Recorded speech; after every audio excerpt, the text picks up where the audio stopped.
welcome to WWE Girl Talk. I'm Coral. I'm Ashley. And right now reviewing the Smackdown from the 17th of March. Yes, and we start with Roman Reigns. Oh, yay, fun. Who doesn't go through the crowd anymore? Yeah, it's hazard to him. I did a risk assessment. Yeah, like I can legally do risk assessments. So that's my health technical assessment. It sounds like I'm caught if I do one. Yeah. I know. Happy day. Well done, Coral. Roman says we've all seen the footage, we know what's happened. Triple H believes in power, money, success, but Roman is different. Roman believes in a big fight, and he believes he will knock Triple H out at WrestleMania. He says that even though Triple H isn't here, I know he's watching. And then he said on April 3rd, he'll just retain the World Heavyweight Championship. And Triple H should believe that if he's smart enough. Okay. Roman Reigns is not seen for the rest of the night. Thank fuck he's gone. Yeah. He's come, he's left really quick. Next we have, this was the best thing. Oh, this bit made me chuckle. I'll text you about this. When I was with AJ, they talked about the relationship with Chris Jericho, and AJ says that Jericho's mad because the fans are like chanting his name instead of Jericho, which is ridiculous. You know, fans can do whatever they want. AJ said that Jericho made things personal. It felt good to attack him on Raw last week. And then Kevin Owens comes along and said AJ sounds exactly like Sami Zayn. AJ and Sami should have their own show on the network where they can cry together. Kevin says to AJ it's business, it's not about friendship. And AJ says Kevin reminds him of Jericho, smug, arrogant and jackass. And Kevin's like, see, I would have gone with Canadian. That is so true. Yeah. Because they're both Canadian. I cracked up. AJ mentions they have a match later on tonight anyway, Kevin Owens and AJ, which makes sense for this. And Kevin just says to AJ, you have the same haircut as Rene. I'm all excited. And AJ and Rene look at each other, and it's so fucking true. They have the same haircut. I literally almost cried of laughter. I was cracking up. You gotta give it to Kevin Owens. You can tell though he makes stuff up on the spot, which is what I like about him. He doesn't follow script. No. And he's clever. He watches it and makes sense. Yeah. He refers to stuff that's happened.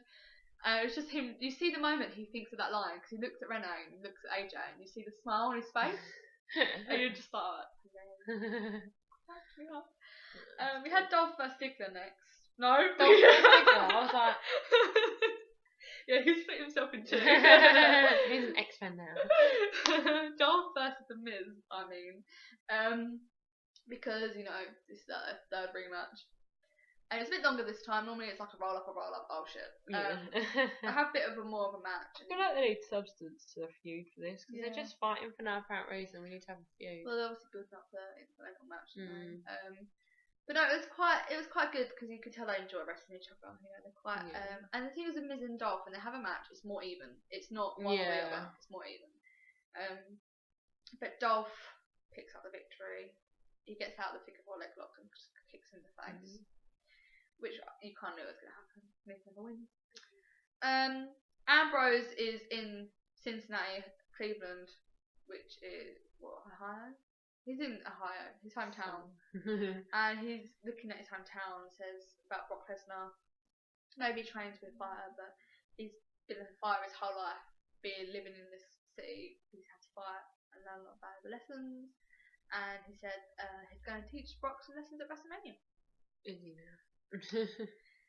And that's that part. We then have Bubba Ray vs Goldust. Oh, fucking why that was a match. Fuck it, why not? You knew that Goldust was not going to win this. No. You just knew.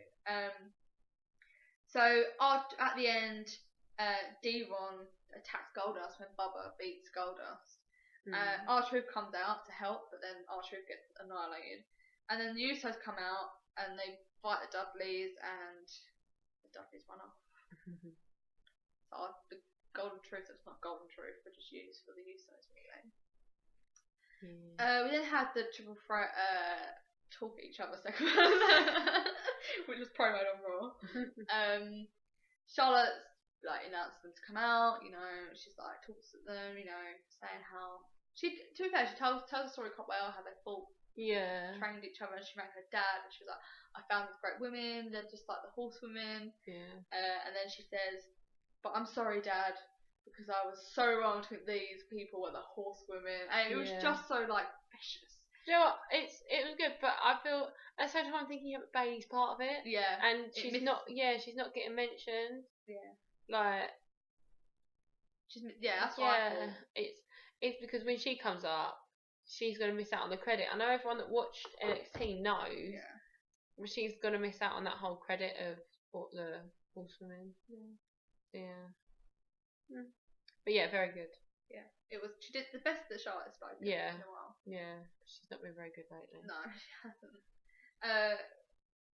Becky and Charlotte get quite upset. Not upset, but a bit pissed off by this actually. Yeah, they're angry. Oh, okay. And Becky says that she can call her anything she wants, she doesn't care, but she'll rip Charlotte's arm off at WrestleMania with the title. She said it really viciously. I'm gonna rip your arm off. Yeah. Sasha's like, I beat Charlotte for the NXT Championship. She's never been pinned on Raw or Smackdown. Has she? I was trying to think. I don't think she has. Is she not? I think she's lost matches, but she's not been pinned. Like, okay. Like Naomi or Tamina got pinned. Oh right, yeah. Pinned. Well, she had the double pin. Technically, she has been pinned. That's what Becky then brings up, isn't it? Right. On Raw. But did she bring it on this? But they were talking on commentary on Raw, and they're like, oh, but I pinned you because of what happened on Raw. And then Becky says that where she comes from, it takes more than ego and dollar store jewelry to be considered the boss. And Becky and Sasha have a little bit of a shoving thing. I don't know what it is. Charlotte's finding this hilarious, and they both attack Charlotte. That's it. Yeah. End of that. To be fair, it was a good segment, but we didn't need they ruined it for me by promoing it. Yeah. They didn't need to promo it. No. Then had Kofi versus King Barrett. I don't know why. Why Kofi up? I'd rather Biggie against Rusev or something. Yeah, I like Biggie, but Kofi against King Barrett. And Biggie always looks uncomfortable on the outside of the ring. Yeah. He never really knows what to do. He wants to hang out with everyone inside the ring. Yeah. Do you remember that time he tried to play trombone but he really fucked it up? Biggie just gets uncomfortable outside the ring. Yeah. He just can't deal with it. It's not his area. It's not his area of expertise. So they have this pointless match. It was always Kofi's winning. I mean, King Barrett never wins. Yeah. But they had this match on Raw, I swear. Yeah, probably.